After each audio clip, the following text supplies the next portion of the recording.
ರಾಜ್ಯ ಸಚಿವ ಸಂಪುಟ ಸಭೆಯಲ್ಲಿ ಮಹತ್ವದ ನಿರ್ಧಾರ ಕೈಗೊಳ್ಳಲಾಗಿದ್ದು, ಇನ್ನು ಮುಂದೆ ಗ್ರಾಮ ಪಂಚಾಯಿತಿ ಚುನಾವಣೆಗಳನ್ನು ಬ್ಯಾಲೆಟ್ ಪೇಪರ್ ಮೂಲಕ ನಡೆಸಲು ಚುನಾವಣಾ ಪ್ರಕ್ರಿಯೆಗಳು ಮತ್ತಷ್ಟು ಪಾರದರ್ಶಕ ಮತ್ತು ಸುಲಭವಾಗಲಿವೆ ಎಂದು ಹೇಳಲಾಗುತ್ತಿದ್ದು, ಕರ್ನಾಟಕ ಅಂತರಗಂಗಾ ಸೂಕ್ಷ್ಮ ನೀರಾವರಿ ನಿಗಮವನ್ನು ರದ್ದುಗೊಳಿಸಲು ಸಚಿವ ಸಂಪುಟ ಸಭೆಯಲ್ಲಿ ನಿರ್ಧರಿಸಲಾಗಿದೆ.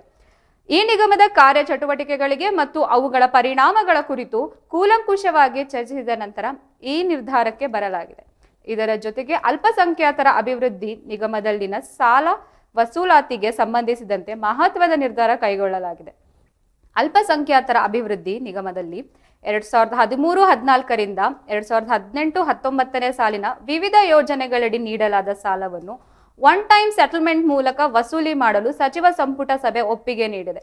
ಸಚಿವ ಸಂಪುಟ ಸಭೆಯ ನಂತರ ಮಾತನಾಡಿದ ಸಚಿವ ಎಚ್.ಕೆ. ಪಾಟೀಲ್ ಈ ಮಾಹಿತಿಯನ್ನು ಖಚಿತಪಡಿಸಿದರು. ನಿಗಮದಲ್ಲಿ ಸುಮಾರು 981 ಕೋಟಿ ರೂಪಾಯಿ ವಸೂಲಾತಿ ಬಾಕಿ ಇದ್ದು, ಅದರಲ್ಲಿ 740 ಕೋಟಿ ರು ವಸೂಲಿ ಬಾಕಿ ಮಾಡಲು ಅವಕಾಶವಿದ್ದು, ಇದಕ್ಕೆ ಸಂಪುಟದಲ್ಲಿ ಅನುಮೋದನೆ ನೀಡಲಾಗಿದೆ ಎಂದು ಅವರು ತಿಳಿಸಿದ್ದಾರೆ. ಲಕ್ಕುಂಡಿಯಲ್ಲಿ ಐತಿಹಾಸಿಕ ಸ್ಮಾರಕಗಳ ರಕ್ಷಣೆಯ ಒತ್ತು. ಲಕ್ಕುಂಡಿಯಲ್ಲಿರುವ ಐತಿಹಾಸಿಕ ಸ್ಮಾರಕಗಳ ರಕ್ಷಣಾ ಕಾರ್ಯವನ್ನು ಮುಂದುವರಿಸಲು ಸರ್ಕಾರ ನಿರ್ಧರಿಸಿದ್ದು, ಲಕ್ಕುಂಡಿಯಲ್ಲಿರುವ ಪುರಾತನ ದೇವಸ್ಥಾನಗಳು ಸೇರಿದಂತೆ ವಿವಿಧ ಐತಿಹಾಸಿಕ ಅಭಿವೃದ್ಧಿಗಾಗಿ ರಾಜ್ಯ ಪ್ರವಾಸೋದ್ಯಮ ಇಲಾಖೆಯಿಂದ ಈಗಾಗಲೇ ಅನುದಾನ ಬಿಡುಗಡೆ ಮಾಡಲಾಗಿದ್ದು, ಇದೀಗ ಮತ್ತೊಂದು ಹೆಜ್ಜೆಯಾಗಿ ಲಕ್ಕುಂಡಿಯಲ್ಲಿ ಪ್ರಾಚೀನ 5 ದೇವಸ್ಥಾನಗಳು ಹಾಗೂ 1 ಪ್ರಾಚೀನ ಬಾವಿಗೆ ಆರಕ್ಕೆ ಅನುಮೋದನೆ ನೀಡಿದೆ. ಇದೇನು ಅಂದರೆ ಈಗೇನು ಚುನಾವಣೆಗಳನ್ನು ಮಾಡ್ತಾ ಇದ್ದೀವಿ, ಆ ಚುನಾವಣೆಗಳಲ್ಲಿ ಮತಪೆಟ್ಟಿಗೆ, ಮತಪತ್ರ ಇವನ್ನ ಕೆಲವು ಕಡೆ ಆ ಹಳೆ ಆ್ಯಕ್ಟ್ನೊಳಗೆ ಇಲ್ಲ. ಅದಕ್ಕೆ ಆ ಆ್ಯಕ್ಟನ್ನು ಹೆಚ್ಚು ಸಮರ್ಪಕಗೊಳಿಸೋದು ಅಂದರೆ today we are going for ballot paper, ballot box. ಎಲ್ಲೆಲ್ಲಿ ಅದು ಅಗತ್ಯ ಬೀಳ್ತದೆ ಅವುಗಳನ್ನು ತಿದ್ದುಪಡಿ ಮಾಡುವುದು.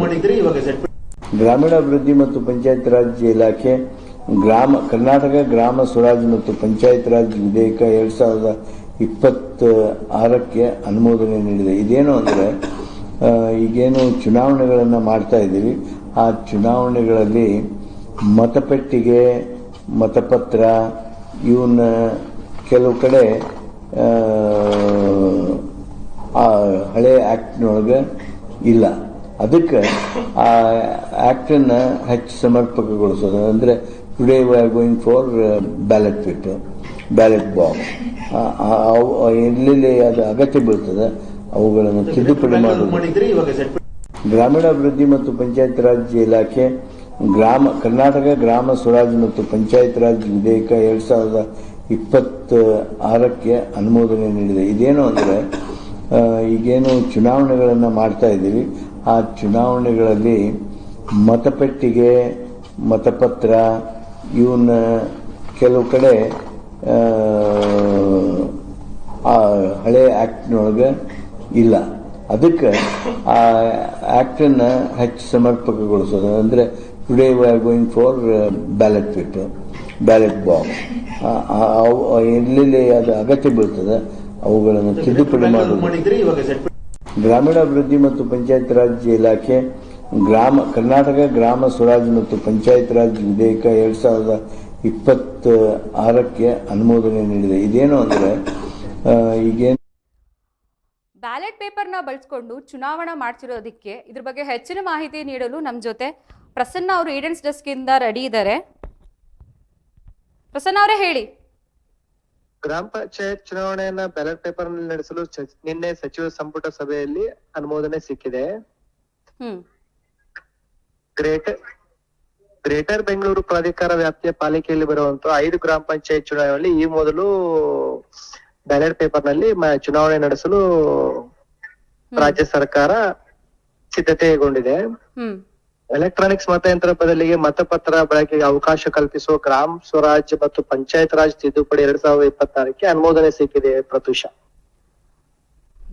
ಜೊತೆಗೆ ಗುರುವಾರ ನಡೆದ ಸಚಿವ ಸಂಪುಟ ಸಭೆಯಲ್ಲಿ ಪಂಚಾಯತ್ ರಾಜ್ ಚುನಾವಣೆಯಲ್ಲೂ ಬ್ಯಾಲೆಟ್ ಪೇಪರ್ ಬಗ್ಗೆ ವಿಸ್ತೃತ ಚರ್ಚೆ ನಡೆದು ಬಳಿಕ ಗ್ರಾಮ ಸ್ವರಾಜ್ ಮತ್ತು ಪಂಚಾಯತ್ ರಾಜ್ ತಿದ್ದುಪಡಿ ಮಸೂದೆಗೆ ಅನುಮೋದನೆ ನೀಡಿದೆ. ಬಹುತೇಕ ಗ್ರಾಮ ಪಂಚಾಯತಿಗಳ ಅಧಿಕಾರ ಅವಧಿ ಇದೇ ಫೆಬ್ರವರಿ-ಮಾರ್ಚ್ ನಲ್ಲಿ ಮುಗಿಯಲಿದ್ದು, ಹೀಗಾಗಿ ಚುನಾವಣಾ ನಡೆಯುವವರೆಗೂ ಸರ್ಕಾರ ಆಡಳಿತಾಧಿಕಾರಿಗಳ ನೇಮಕಕ್ಕೆ ಆದೇಶ ಹೊರಡಿಸಿದೆ.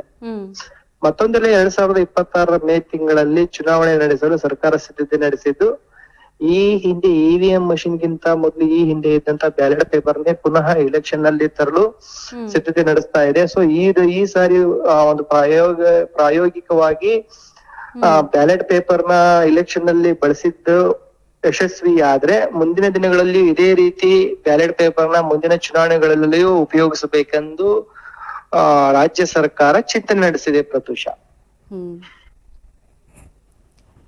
ನಿಮ್ಮೆಲ್ಲ ಮಾಹಿತಿಗೆ ಧನ್ಯವಾದಗಳು ಪ್ರಸನ್ನ. ಅಂದ್ರೆ today we are going for ballot paper, ballot box. ಎಲ್ಲೆಲ್ಲಿ ಅದು ಅಗತ್ಯ ಬೀಳ್ತದೆ ಅವುಗಳನ್ನು ತಿದ್ದುಪಡಿ ಮಾಡುವುದು.